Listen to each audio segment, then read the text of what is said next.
2023년 계묘년 새날이 밝았습니다.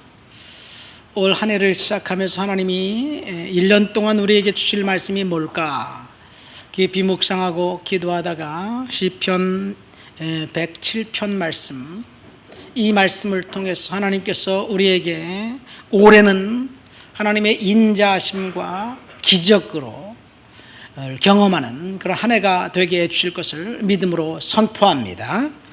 하나님의 인자하심과 기적이 희망사항이 아니라 우리들의 인생 가운데 그대로 성취되게 될 줄을 믿습니다. 오늘 시편 107편 이제 그 23절부터 끝절까지 우리가 읽었죠. 거기에 보면 그 말씀 그대로 저와 여러분들이 작년에 그렇게 살았어요. 어쩌면 우리가 경험했던 그 모든 일들이 그 성경에 그대로 기록되어 있을까, 구구절절히 우리의 상황을 이처럼 세밀하게 묘사해 놓고 있는지 깜짝 놀랐습니다. 아까 성경을 펴놓으라 그랬죠. 23절부터 한번 볼까요? 23절부터 27절까지 한번 다 같이 읽어보시겠습니다. 배들을 바다에 띄우며 큰 물에서 일하는 자는 여호와께서 행하신 일들과 그의 기이한 일들을 깊은 바다에서 보나니, 여호와께서 명령하신 즉 광풍이 일어나 바다 물결을 일으키는도다.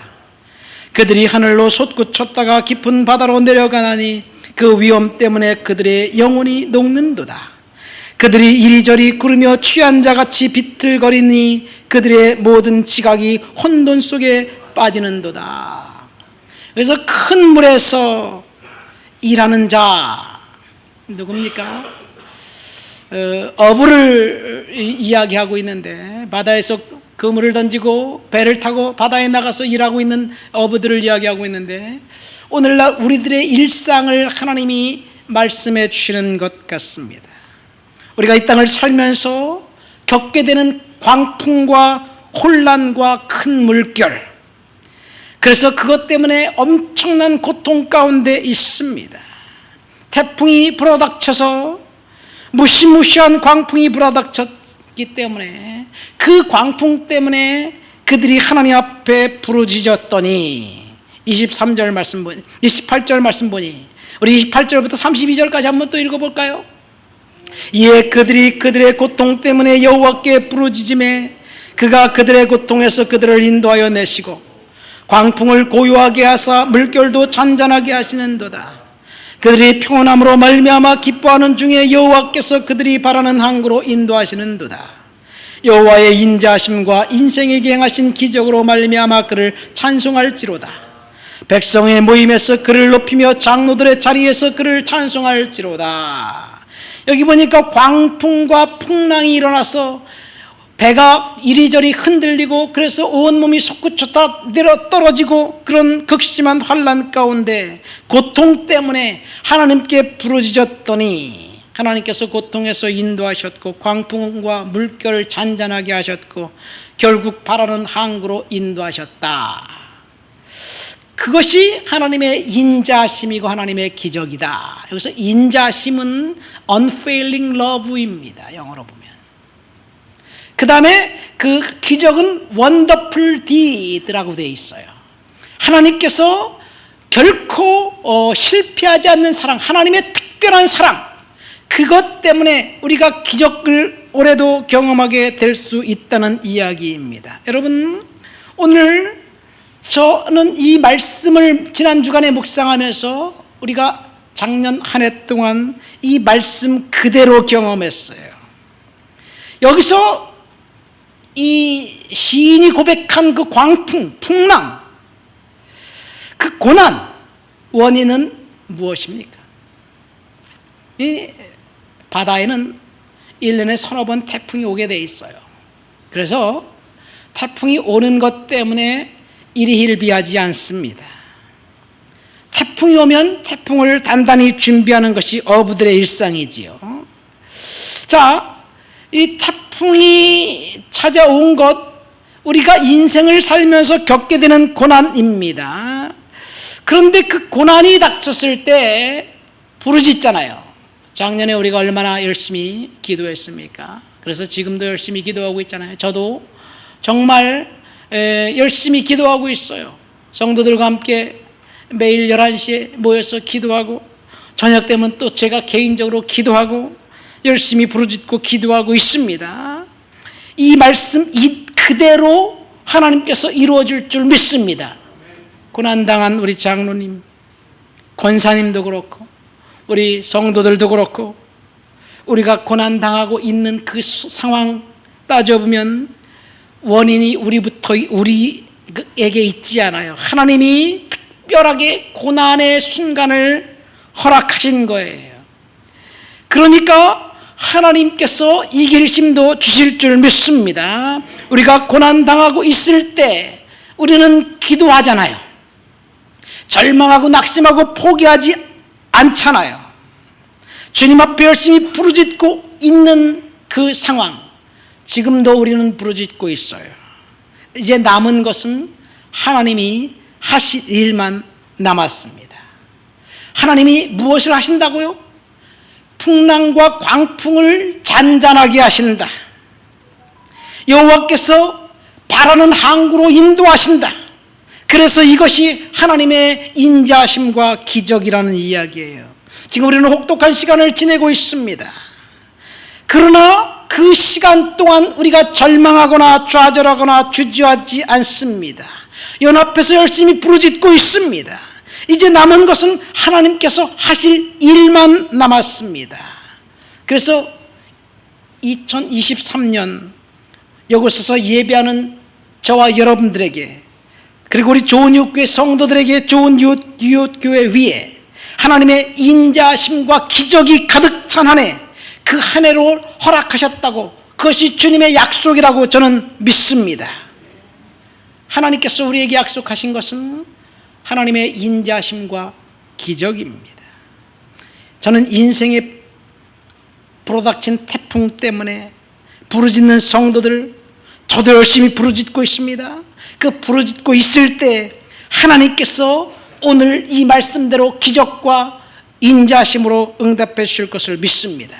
이 시편 107편은, 그 시편 107편의 주제는 근심과 고통 가운데 있는 성도가 하나님께 부르짖는 기도예요. 하나님께서 고통 가운데 부르짖은 성도들을 보시면서 인자심과 기적으로 화답해 주셨다는 것이 시편 107편의 핵심 내용입니다. 우리 성경 시편 107편 6절부터 8절까지를 볼까요? 성경을 보세요. 6절부터 8절까지 우리 한번 다 같이 읽겠습니다. 이에 그들이 근심 중에 여호와께 부르짖음에 그들의 고통에서 건지시고 또 바른 길로 인도하사 거주할 성읍에 이르게 하셨도다.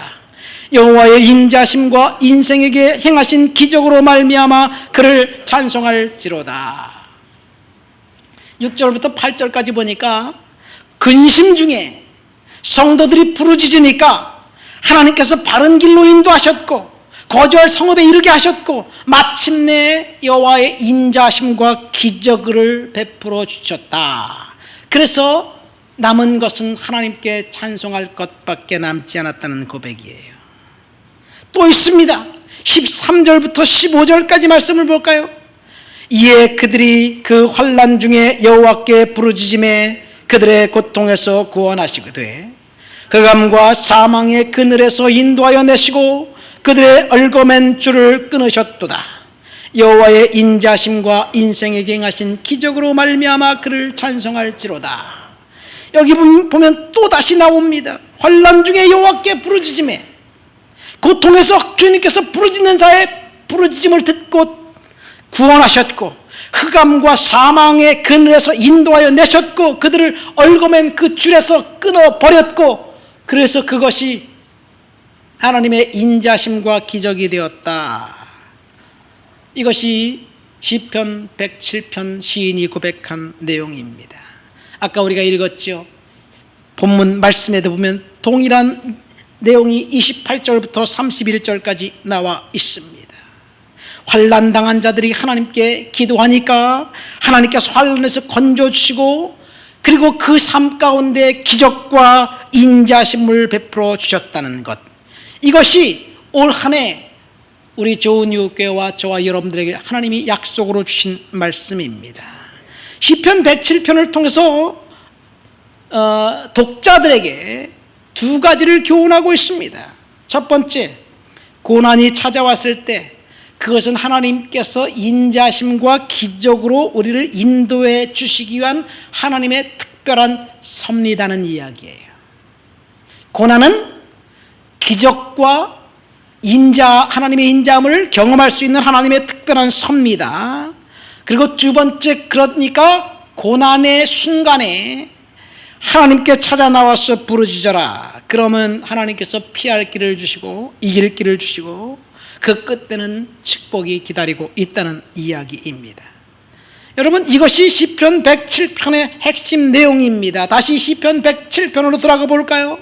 이 고난은 광풍이라는 이 풍랑으로 이제 성도들에게 찾아왔습니다. 이 광풍과 풍랑은 고통으로 거기서 끝나지 않습니다. 그리고 그 끝에는 하나님께서 축복으로 바꾸셨다는 이야기예요.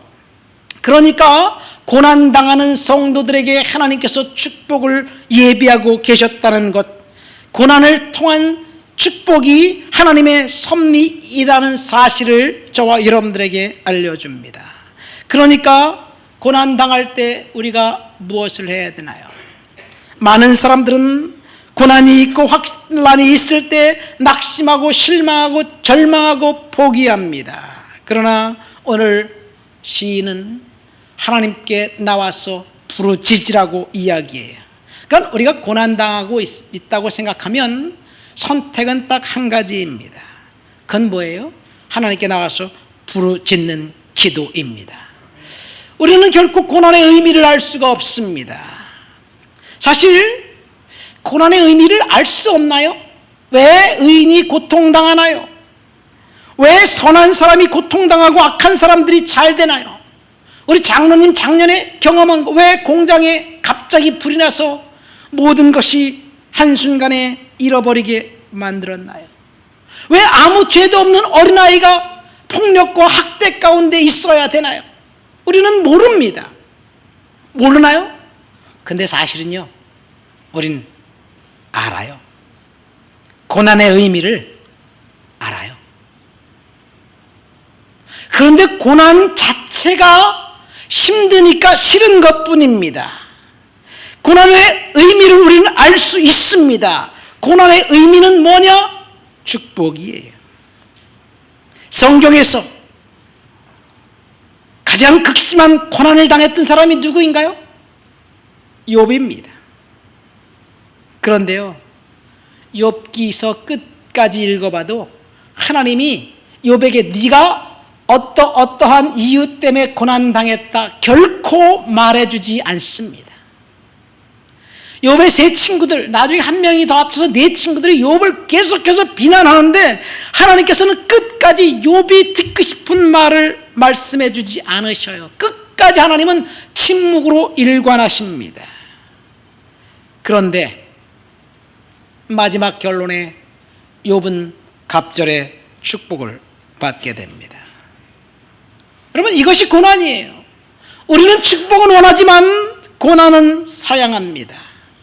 그래서 축복은 받기를 원하지만 고난 없는 축복이 있었으면 좋겠다고 생각합니다. 그러나 여러분, 우리는 경험으로 알아요. 고난 없는 축복은 없다는 사실을.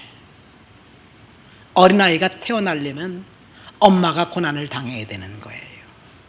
어린아이를 키우다 보면 열이 쩔쩔 끓고 그리고 아주 극심한 아픔과 통증을 유발할 때가 있어요. 저도 미숙한 아빠였을 때 우리 아들이 밤새도록 쩔쩔 끓고 열이 나가지고 안절부절 못하고 이머전시 갔다 오고 그런 일이 있는데, 교회 가니까 권사님들이 대수롭지, 응? 큰일 나 그래?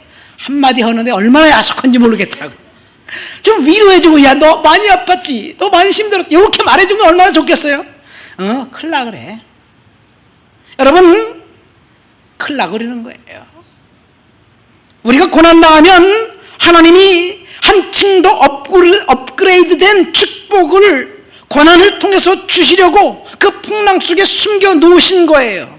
그러니까 작년에 고난당하고 있어서 지금까지 부르짖고 계신 우리 성도들, 장로님, 권사님, 우리 성도들, 하나님께서 축복해 주시려고, 복 주시려고 하나님께 우리들에게 고난도 주시고, 그리고 우리가 포기하지 않잖아요. 낙담하고 포기하고, 그리고 자포자기하지 않잖아요. 하나님 앞에 기도하잖아요. 그러니까 남은 것은 축복만 남았습니다. 물론 뭐가 또 남았냐면 인내가 남았어요. 얼마나 하나님이 우리들에게 그 고난의 시간을 통과하게 하실지 모르겠지만 그 시간 동안 하나님 앞에 믿음을 갖고 기다리는 시간, 그것만 남았습니다. 그러나 오늘 시편 107편 말씀을 통해서 하나님이 저와 여러분들에게 주시는 말씀은 따라하세요. 풍랑의 시간은 끝났다. 믿습니까? 이제는 인자와 기적의 시간이다.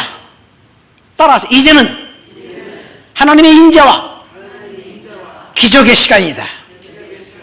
믿습니까? 왜 그러냐면 우리가 고난당하고 있으면서 하나님 앞에 부르짖고 기도하고 있기 때문에 그래요. 저도 열심히 기도했어요. 금식하며 기도하고, 지금도 열심히 나와서 기도하고, 성도들과 함께 기도하고, 우리가 손잡고 기도하고 있는 그 기도가 있는 한 하나님께서는 분명히 그 고난의 끝을 보게 해 주실 줄 믿습니다. 성경에 나와 있는 사람들도 그렇고 이 땅에서 성취한 사람들도 그렇고 모든 사람들이 한결같이 한 사람도 예외 없이 다 빠짐없이 고난을 통과한 사람만 축복을 받았습니다. 요셉을 보세요. 그는 까닭 없이 고난을 당했어요. 근데 요셉의 이야기는 때때로 우리들에게 감동이 없어요. 왜 그러냐면 우리가 이미 그 결말을 알고 있기 때문에. 요셉이 옥에 갇히고 강간미수범이 되고 점점 나쁜 일만 그 인생에 벌어질 때 내일 무슨 일이 일어날까 기대하고 내일 가면 더 나쁜 일이 일어나고, 또 내일 무슨 일이 일어날까 기대하고 내일 가면 또 더 나쁜 일이 일어나는데 우리는 요셉을 다 알기 때문에 감동이 없어요. 사실은 괜찮아, 애굽의 총리가 될 거야. 여러분, 요셉의 이야기가 아니라 그 이야기는 따라서 나의 이야기다. 믿습니까? 저와 여러분들의 이야기예요. 다윗의 이야기 역시 우리의 이야기입니다. 그래서 우리는 풍랑과 고난 그 뒤에 하나님께서 분명히 축복으로 되갚아 주실 거예요. 그러니까 우리가 고난의 이유를 모르는 게 아니에요. 고난의 이유를 우리는 알고 있어요. 자, 성경에서 고난의 원인은 딱 두 가지로 요약해서 이야기할 수 있습니다. 첫 번째 원인은 죄입니다. 죄 때문에 그 죄가 사람들을 파멸로 몰고 가고, 죄가 사람들로 하여금 멸망과 좌절과 실패로 몰고 갑니다. 죄 때문에 아담은 에덴 동산에서 쫓겨났습니다. 사실 죄는 처음에 사람의 마음을 두근두근하게 하고 신나게 만들고 흥미진진하게 만듭니다. 그러나 죄가 결국은 그 사람을 찾아낼 거예요. 우리가 은밀한 죄, 아무도 보지 않는 곳에서 저지른 죄, 그래서 아무도 모른다고 하지만 결국 죄가 찾아내어 모든 사람 앞에서 폭로하게 만들 거예요. 이것이 성경의 이야기입니다. 이 빌리 그레엄 목사님 쓴 책 인생, 불확실한 세상에서 크리스천으로 살아간다는 것이라는 책에 보면 죄가 스스로 폭로해서 인생을 망쳐버린 사람의 이야기가 나옵니다. 그 사람은 정말 성공적인 인생을 살아가는 남성이었습니다. 교회에서도 중책을 맡고 있었고 회사에서도 사회에서도 이제 아주 그 인텔리로 유명한 그런 사람이었습니다. 그런데 그 사람이 아무도 모르는 은밀한 죄를, 자기만 알고 있는 은밀한 죄를 저지르고 있었어요. 그렇게 다정했던 아빠, 그렇게 이제 그 경건했던 성도, 그렇게 엄격했던 직장 상사가 출장만 가면 은밀하게 죄를 저질렀습니다. 아무도 모를 것이라고 생각했는데 어느 날 갑자기 민수기 32장 23절에 보면 너희 죄가 반드시 너를 찾아낼 줄 알라는 말씀, 그 말씀대로 그대로 이루어졌어요. 죄가 그를 찾아냈습니다.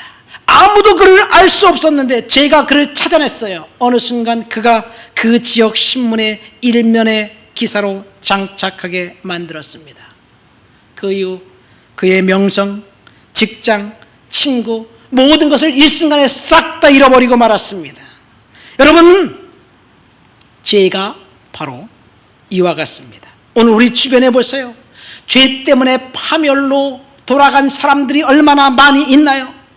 큰 교회를 담임하던 젊은 목사, 청년 대학생들의 멘토였던 우상이었던 그 목사가 수많은 세월 동안 청년들에게 이제 심금을 울리며 그리고 설교했던 그 설교자의 은밀한 죄가 드러나자 그를 비참하게 만들었습니다. 더 비참한 것은 교회가 비참하게 된 거예요.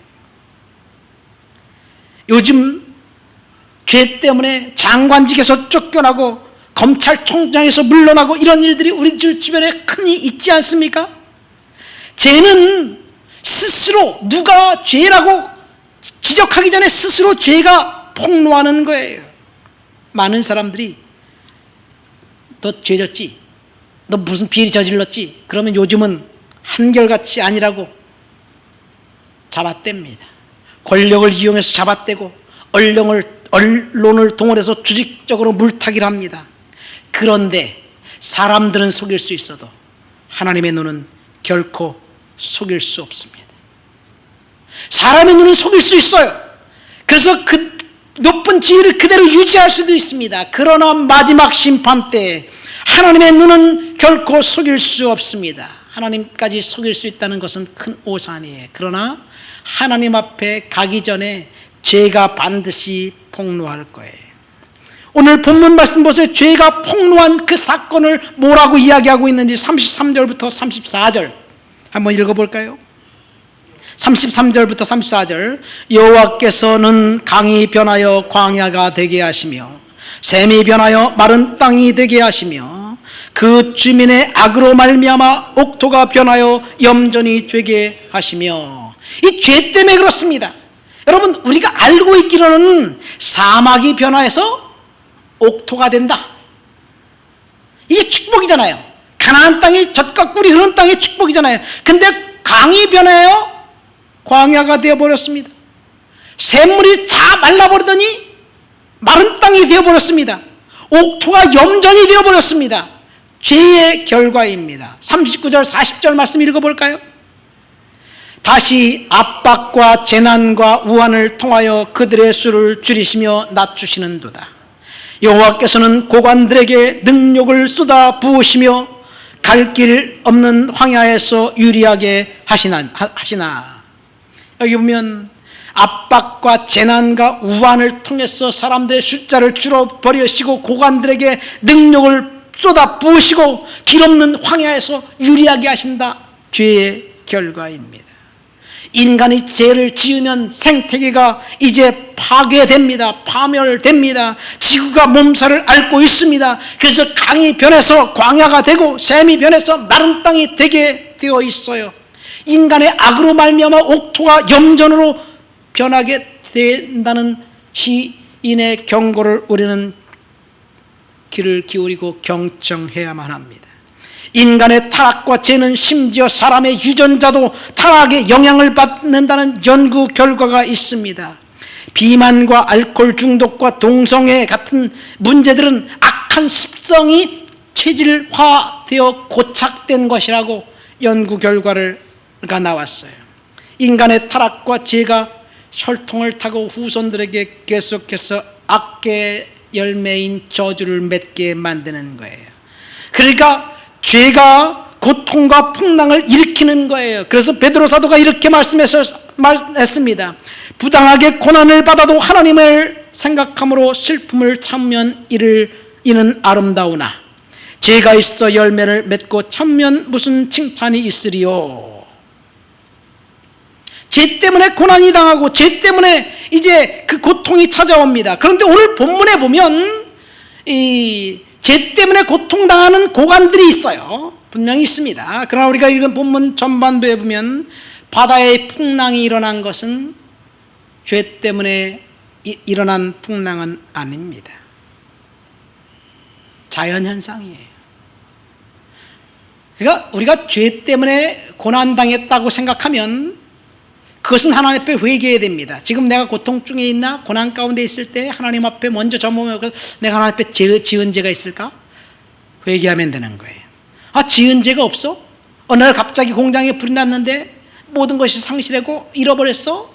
하나님께서 축복해 주시기 위한 특별한 은혜라고 생각하시길 예수님 이름으로 축원드립니다. 그러니까 악한 세상, 죄 때문에 악인이 지배하는 세상, 그 악한 세상에서 형통한 것은 축복일까요? 아니면 저주일까요? 반대로 악한 세상에서 고통당하는 것은 축복일까요? 아니면 저주일까요? 오늘 지금 시인이 두 번째로 우리에게 이야기하고 있는 것이 그거예요.